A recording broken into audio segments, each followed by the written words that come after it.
Je sais pas si vous en êtes conscient, mais chaque jour, il y a des merveilles juste sous nos pieds. Venez chez Rona, je vais vous montrer ça. Regardez ça, du chêne, du merisier, de l'érable, du pin.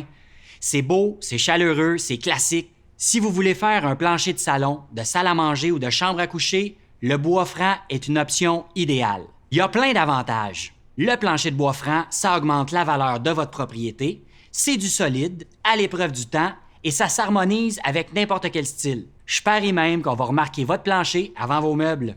Il y a quelques limites à considérer.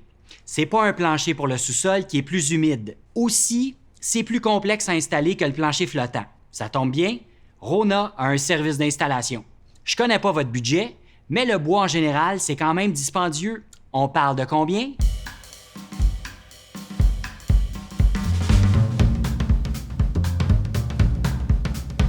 Maintenant, comment on fait pour choisir son plancher de bois franc? Il y a différents facteurs à considérer. D'abord, les essences, l'érable, le pin.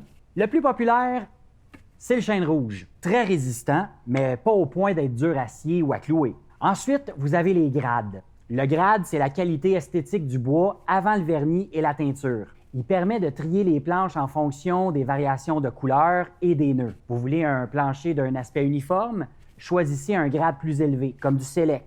La couleur. Les couleurs proposées par les manufacturiers sont dictées par les tendances de l'heure, comme le gris, de plus en plus populaire. C'est beau, c'est chaleureux, ça fait rustique. C'est ça l'idée. Les vernis, il y en a pour tous les goûts.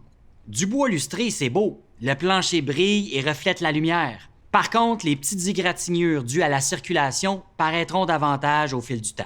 Mon conseil?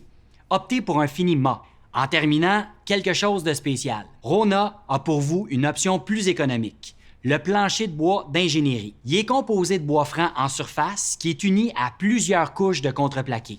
Moins de bois, moins cher, et vous pouvez le poser directement sur le béton sans craindre l'humidité. Les planchers sont quand même rendus sophistiqués. Moi, je trouve ça bien inspirant.